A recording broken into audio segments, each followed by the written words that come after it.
Morning, everyone. Sorry I haven't been on it a little bit.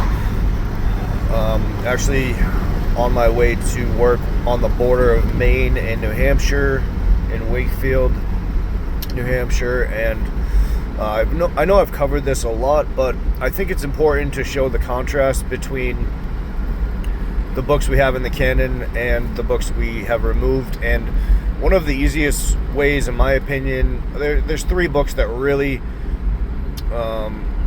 show those types of things, in my opinion. One of them being the book of Job and its companion book, The Testament of Job.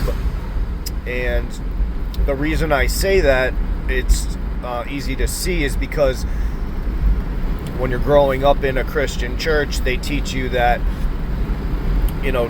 there was really no reason why Job was tested except that God was just testing him out of nowhere. Let's see what this, have you considered my servant Job? Like the devil and God just had this random convo about this one good guy that's on the earth because Satan decided to say, oh yeah, this dude's like not good. No, it wasn't just that.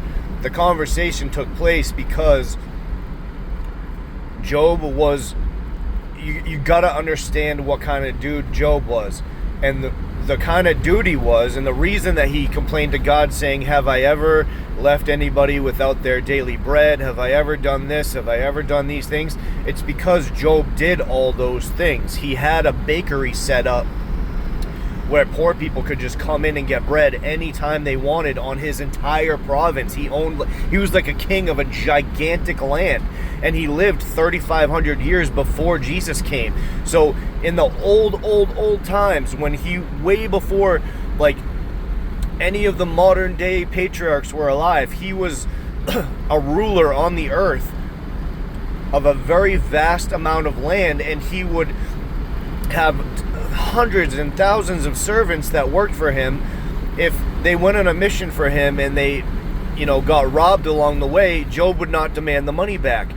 If there was people that were poor in his land, he would clothe them and feed them and things like that. It's one of the reasons Jesus loved Abraham as well, is because Abraham would take care of all the travelers that would come through his area as well. So Job is doing all these kind things for people, doing all these amazing things for all the poor and the people that don't have anything. And he noticed that one of the temples, because he wasn't an oligarch or something like that, where he wouldn't let people do he wasn't like, oh, you're a pagan, get out of my place or anything like that. There was pagans in his land, and they would worship idols in their temples. So what Job did not do that. He worshiped the one true God. So when he saw that the devil was somehow Job could tell that the devil was possessing a certain statue in this temple. And so when he found out that the devil possessed this statue, because demons live in statues, that's why God says don't make them. When Job found this out, he decided in his mind to go and destroy that statue. And an angel came and warned him that if you do this, you will enter into a contest between you and the devil. And Job said, fine. And the angel said, he will come to you during the day, and he will and basically what the devil did is he pretended to be, a weary traveler. So Job told his servants, lock the doors, don't let anybody come and see me today. I don't want to see anybody. And so the devil came, the servant said, nah, he's not here. And sneakily, the devil was able to contact Job somehow. And during this time, in between, I'm not doing the timeline perfectly, but in between this, convo and all this stuff happening, is when you hear the conversation in the canon between the devil and God saying, have you seen my servant Job? Have you seen that he's a righteous person upon the earth? It's always the devil and the fallen angels laying accusation against us, and God's like, no, I do have one good person left. Look.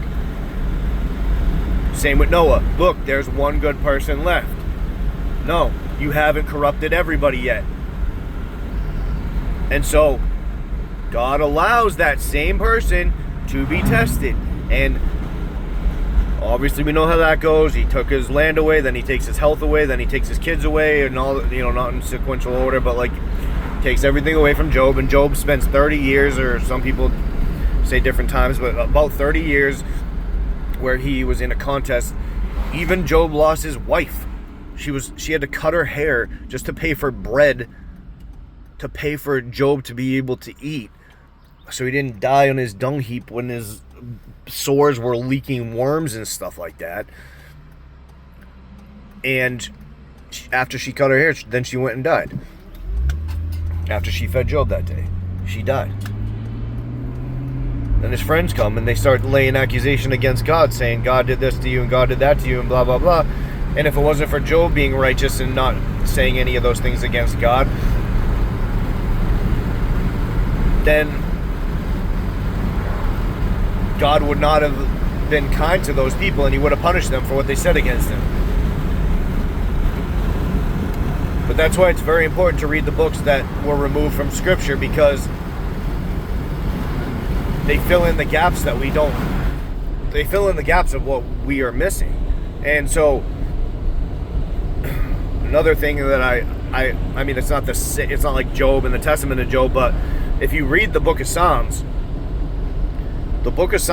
if you go through it and you like listen to it on audio, is amazing, because as you're going through certain verses, like in the middle of it, not only does David say several different things that are exactly what happened to Jesus, because it says they will give him gall and vinegar to drink, they will cast lots for my clothing, and like the synagogue, like the dogs have like surrounded me, and which is like the false Jews and all that stuff. But it says I will break gates of brass and all that stuff, and that's directly like the only book really that we have that says that stuff is the Acts of Pilate, Gospel of Nicodemus. Like it's the same book, but like it's like called two different things basically. And then if you want to get more into even that book, the Gospel of Nicodemus, Acts of Pilate, I mean, like, you can read the Descensus Latin A and B with it, which is all this is part of the Super Gospel, but you can find these books separately and read it and figure it out for yourself that they're supposed to be together.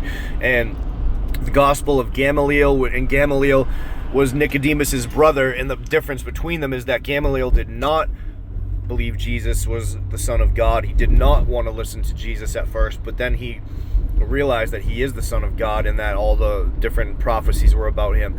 And Nicodemus believed in Jesus right away. If you read the Arco volumes, which are the writings of the Sanhedrin, which they say are false, but they're clearly not. If you read those books, you find out that Pilate, the way they position Pilate in the movies is that like he was just some scumbag that didn't really believe in Jesus, and like he was just a Roman dude, and then he started to believe in Jesus like when he started doing like certain things at the end, and like towards his death and stuff, he realized like, oh, my wife's had a dream, and now I kind of think you might be, because my wife dreamed it and she's a devout Jew, so stuff like that. But really, Pilate didn't want to kill Jesus, period. Like, he didn't want to do what he did, but Jesus like basically told him, listen, I have to be crucified, it's part of the plan.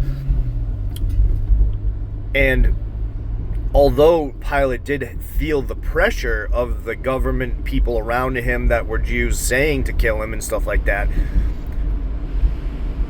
he pre-warned Jesus way before all this happened. When Jesus was just like out preaching by a tree one day, like Pilate called him into his praetorium and he said to him, he's like,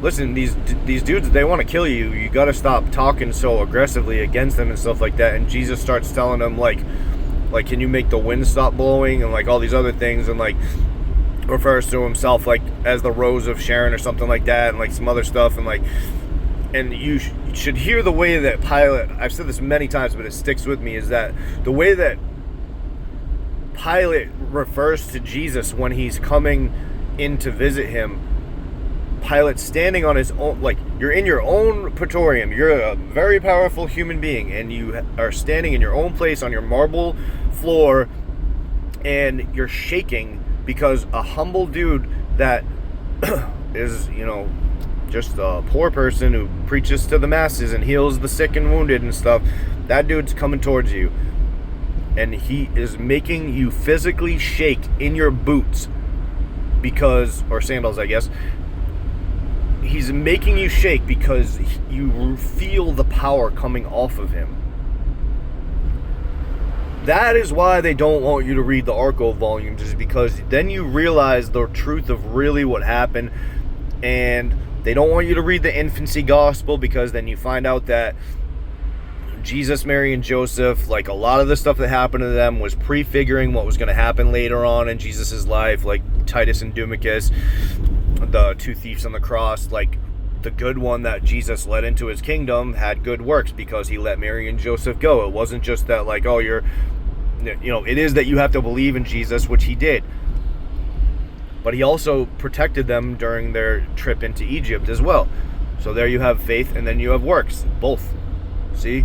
It's not just one or the other sometimes. It's like, you have to have both, like, and they take that stuff out. So, like, and I'm not saying, like, God can make whatever case he wants. I'm just saying that, like, your life is in his hands. And so these wicked men that are spoken of in Peter and Jude and Enoch, they are alive right now, and they're running the church right now. And the reason they don't want you to read these books that are available free everywhere is because then you'd start to realize that Jesus is the Son of God. And if Jesus is the Son of God, then you need to ask him for forgiveness, and you need to ask for his blood to purify you, because he's the precious sacrifice that could open the book that is in Revelation. Nobody else could open the book. Only he could open the book. And if you want for your life to continue in a good place instead of this wicked, evil world where every day you're like, you can't even trust yourself because of your sinful thoughts, then you need Jesus. You need him to purify you every day, and you need him to purify you from the sins of your past and your generational curses and all the things that, that we are dealing with as a human race at every turn right now.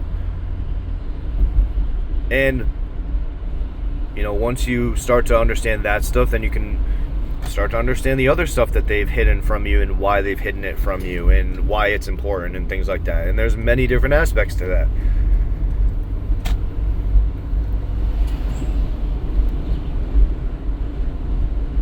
If you want to read, how Jesus came down from his throne to be in Mary's stomach, you can read that in the Ascension of Isaiah. If you want to read about how the fallen angels came down here and taught all the wicked things that you see at, like, CVS and, like, Rite Aid and all the different pharmacies, and which is the word pharmakia and all that stuff. If you want to read that, you find out why they did it, like why the show Forged in Fire is so popular, like what, you know what I mean? Like, I'm a knife collector, so I'm not saying anything. I'm just saying, like, if you want to find out why we have weapons of war in the first place, because men were not meant for such things as to write down their own thoughts and their own, ideas on paper, like Joel Osteen and Oprah telling you to read their books, but don't read the books that were removed from the Bible because they're not true. And then Oprah says, don't hang upon that old rugged cross because, like, she's an evil reptilian. like these people are wicked, and they're demons inside of them. You just don't know, because you need to walk by faith and not by sight. And they have the ability to cloak, and you might say, oh, how could that be? Well, they have that tech, and just because you don't believe they have that tech doesn't mean that that's not true. Because you're meant to believe that we're just, like, even this far in the future, that we're just, like, still in, like, farming days, like chicken and egg type, like, still cow type, like cow pasture type stuff. But we're, like, pretty soon they're gonna, like, want to inject you with a RFID chip and, like, literally control every aspect of your life. And that's why they're making it so tight right now, where there's nowhere to move to, there's nowhere to rent, there's nowhere to buy. There's nowhere that you can live. There's no, nowhere that you feel safe. They're doing it on purpose because they want you to feel that way. Because then once they give you a security blanket, like, oh, well, no, everything's free. You just take the chip and then we'll just give you free money every day. We'll give you $5,000 a month if you just take the microchip and put it on your microchip. And then just like the Justin Timberlake movie Time or whatever, where he's got like a little like bracelet, and if you run out of time, then you run out of life and you die. That's what they want. And that's not like a coincidence, that movie, at all. That's what they're gonna do. And like I said, Jesus is coming back for us. He's not gonna let them kill us all. But just make sure that, like, if they do kill you, that, you had Jesus with you when you died. Because then he'll raise you back up again. And if he raised, people don't realize that. It's not funny, but I mean, it's like crazy that Christians don't understand this. If you believe that Jesus rose from the dead, and he rose all these other people from the dead, Adam, Eve, the patriarchs, Abraham, Isaac, Jacob, Job, who died 3,500 years ago, if you believe that he raised them all up and they went to paradise with him when he rose from the dead, if you believe that, then he's going to come back for us and do the same thing for us, except that once that happens, all of the 10,000 saints and all those other people, 10,000 times 10,000 saints and all those other people that from before that were saints, are going to be reunited with us, the saints, and we're all going to live with Jesus forever. 1,000 years. Like, it's worth the wait. It's worth all this. And sometimes it feels like it's not. And you wake up in the morning and you want to die. And yeah, I get it. Trust me, I'm there. But Jesus is going to come back for us. He is going to. He did it before, and he's going to do it again. He came back for Adam and Eve. He said, I'll come and save you in 5.5 days. And this time he's coming in 2,000 years. So you only have to wait half the amount of time. Never mind the amount of time that you're alive in your current consciousness, which is, only 100 years max usually. And yeah, the pain hurts, and the pain of losing family hurts, and the pain of living every day hurts, and the pain of, being hungry, or, your bones hurt, or your back hurts, or your feet hurt, and all this stuff. Everything hurts all the time. It's just worth it, because then just one day you're going to, wake up or whatever happens, and you're just going to be alive with him forever. There's a good view of the lake over here. There's going to be another one coming up. Hold on. There's pretty cool islands out there. I don't even know what lake that is, but...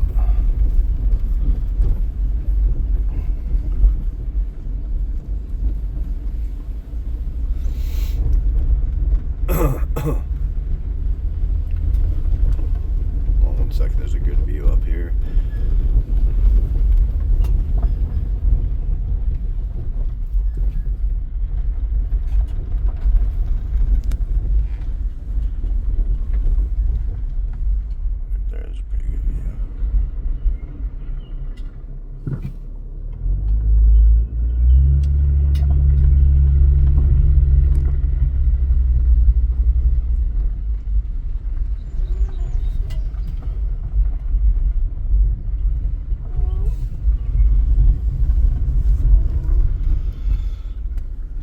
So yeah, I hope that was a good combo, guys, because I meant what I said, and it's true. Jesus is coming back. He loves us all.